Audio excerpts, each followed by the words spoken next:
मध्य प्रदेश का एक शहर ग्वालियर और इसके बीचों बीच है गोपांचल पर्वत। इसी गोपांचल पर्वत के ऊपर बना है भारत के सबसे शानदार किलों में से एक ग्वालियर का किला।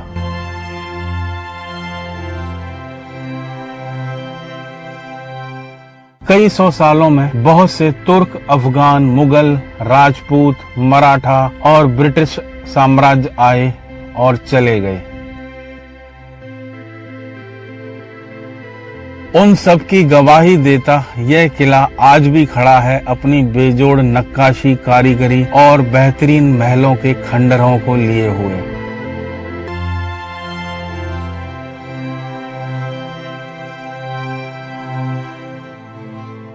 ग्वालियर किले को खास बनाते हैं यहाँ के बेहतरीन महल, लेकिन उन सब में खास है यह मान मंदिर जो छुपाए हुए है अपने अंदर कई राज। दूर से देखने पर यह जितना शानदार लगता है, अंदर जाने पर यह उतना ही रहस्यों से भरा हुआ है।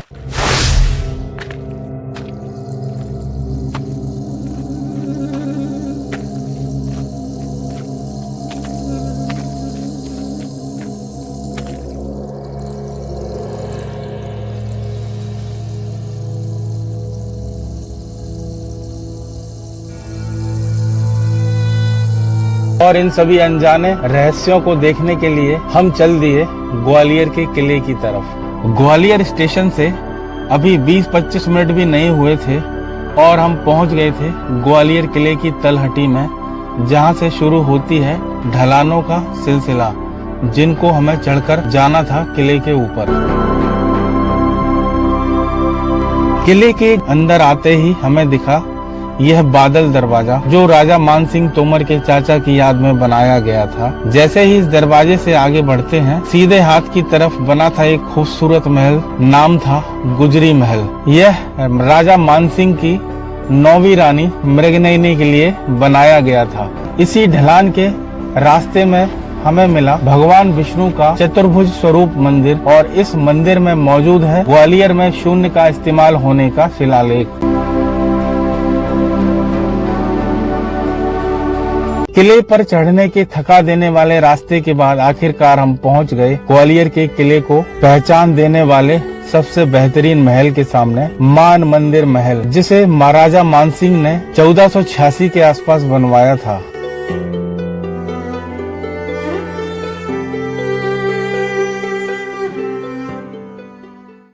यह 6 मंजिला राजा मानसिंह का महल एक भूल भुलैया है, जिसमें कई राज आज भी ताले में बंद हैं और आम लोगों के लिए आज भी यह राज ही है। और इसकी 3 मंजिलें जमीन के ऊपर हैं और 3 मंजिलें जमीन के नीचे अंदर बनी हुई हैं।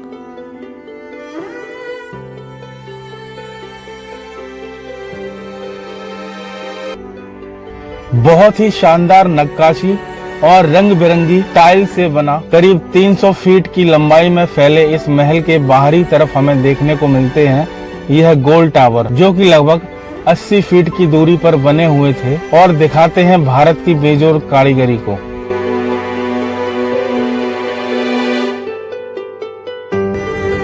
इस महल के अंदर जाने का टिकट रहता है 25 रुपए। जब हम इसके अंदर गए तो सबसे पहले हमें दिखा राजा मानसिंह का दीवाने खास, और महल के रहस्यों से पहले दिखाई देने वाला यह दीवाने खास राजा मानसिंह के समय के राजसी वैभव को दिखा रहा था। बहुत ही बारीकी और बेहतरीन नक्काशी से पत्थरों को तराशकर बनाया गया यह महल उस जमाने की उन्नत कला को दिखाता है।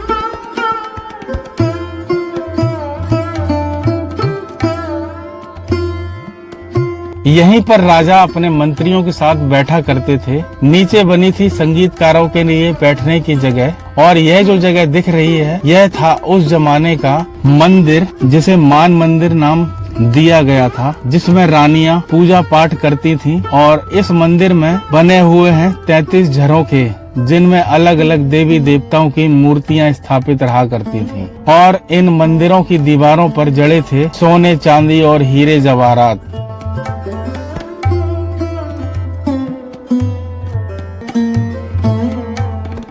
हम आए थे इस महल के छुपे हुए रहस्यों को देखने के लिए, जिनको देखना अभी बाकी था। तभी हम आ जाते हैं इस महल के एक दूसरे कक्ष की तरफ, जो राजा को मिलने के लिए बाहर से आने वाले राजाओं और व्यापारियों के मनोरंजन के लिए बनाया गया था और बेहद ही बारीक और सुंदर नक्काशी से बने हुए इस रंग महल में बनी हुई थी यह ड्रैगन की आकृतियां।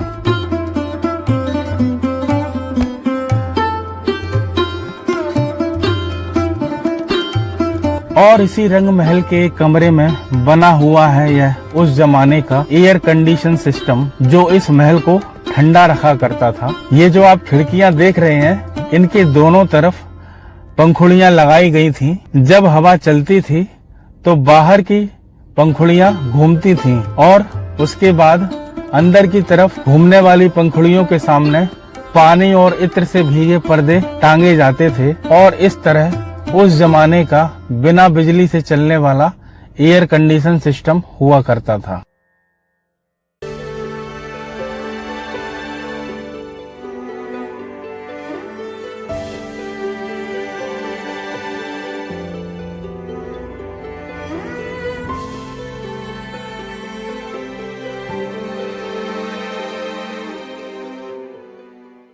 यह सब देखने के बाद अब बारी थी उन रहस्यों को देखने की जिसके लिए हम यहाँ आए थे।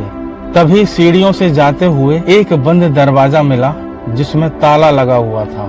यह देखने के बाद हम धीरे धीरे आगे की तरफ बढ़ने लगे। एक अलग तरह की बदबूदार हवा बढ़ती जा रही थी। नीचे जाने के लिए अंधेरी सकड़ी सीढ़ियां जिनसे चलकर हम पहुंच गए थे महल की एक मंजिल पर, जहां मौजूद थी एक गोलाकार बनी जगह और उन्हीं के बीच खम्भों पर लगे थे ये लोहे के कुंदे। कहते हैं कि यह रानियों के लिए झूला झूलने और मनोरंजन का कमरा हुआ करता था।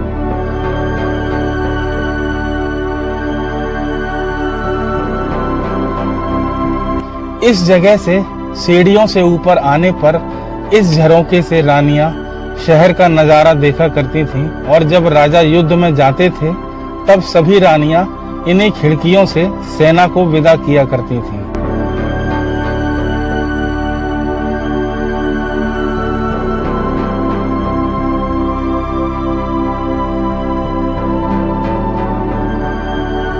इसके बाद हम आ गए थे महल के एक मंजिल और नीचे की तरफ, जहां अंधेरा और बदबू बढ़ती ही जा रही थी। नीचे जाने पर हमें मिलता है एक और हूबहू गोलाकार बना हुआ बड़ा सा कमरा, जिसके बीचों बीच बना था रानियों के लिए नहाने के लिए एक कुआं। इतनी ऊंचाई पर बना यह कुआं उस समय की वास्तुकला को दिखा रहा था कि वह कितनी उन्नत रही होगी।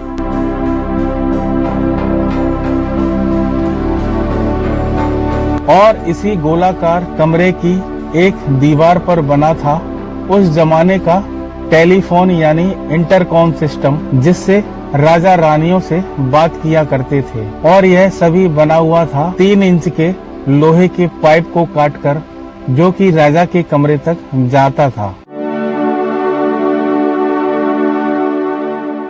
समय बदला और इसी बीच एक घटना हुई। सन 1500 ईस्वी राजा मानसिंह ने दिल्ली सल्तनत के खिलाफ विद्रोह कर दिया था और इसका बदला सिकंदर लोधी लेना चाहता था। 1518 आते आते इब्राहिम लोधी ने ग्वालियर के किले को जीत लिया था।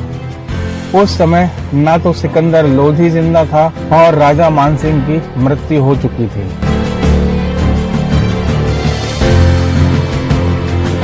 हर युद्ध के बाद इब्राहिम लोधी जानता था अगर वो जीता तो मिलेगी बेकीमती दौलत, सोने चांदी हीरे से भरा हुआ खजाना और दासियां और राजा की रानियां। मगर इस बार वह गलत था। जब रानियों और दासियों को पता चला कि ग्वालियर हार चुके हैं, तब उन्होंने अपने आत्मसम्मान को बचाने के लिए उसी मान मंदिर महल के कुएं में जौहर कर लिया था, जहां वो कभी नहाया करती थी।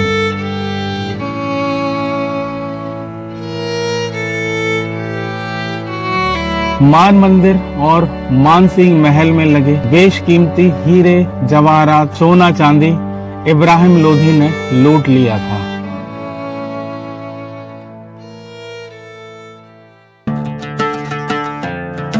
कई और दशक बीते और यह साल था 1700 ईस्वी, जब ग्वालियर किले पर औरंगजेब का शासन हुआ करता था और रानियां जहां झूला झूला करती थीं, औरंगजेब ने उसे बना दिया था एक कैद खाना, एक काल कोठरी। जो भी उसके खिलाफ बगावत करता था उसकी सजा होती थी सजाए मौत। अपने साम्राज्य पर कब्जा बरकरार रखने के लिए उसने अपने भाई मुराद को भी यही फांसी पर लटका दिया था।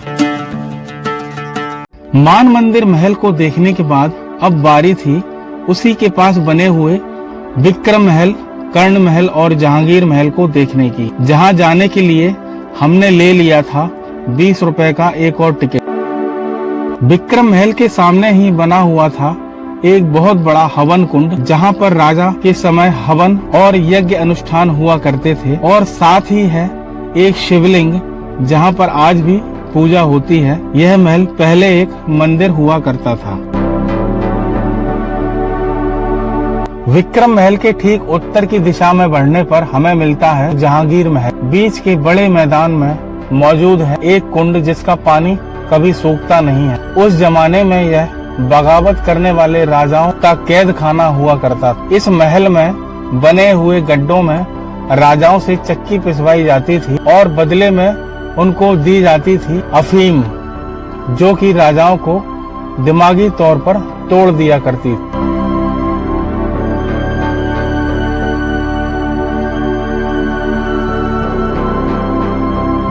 जहांगीर महल से बाहर आते ही हमें दिखाई दिया एक और जौहर कुंड, जहां रानियों और उनकी दासियों ने युद्ध के बाद जौहर कर लिया था, और साथ ही बनी है राजा भीम सिंह राणा की छतरी, जो भारतीय शिल्प कला की एक मिसाल है। भीम सिंह राणा गोहद के राजा थे और 1740 में उन्होंने ग्वालियर पर कब्जा कर लिया था। मराठाओं से युद्ध के बाद उनकी मृत्यु हो गई थी और उन्हीं की याद में बनी है यह छतरी।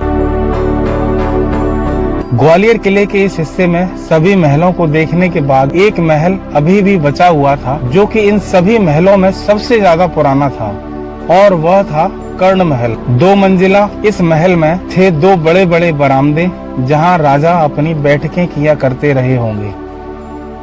और इसी महल में सबसे हटके एक और बनावट दिखी, रानियों के नहाने के लिए एक शाही स्नान घर और शौचालय, जिसमें बाथटब भी मौजूद था। रानी के नहाने से पहले रानी की दासियां पानी में इत्र और गुलाब का छिड़काव किया करती थीं।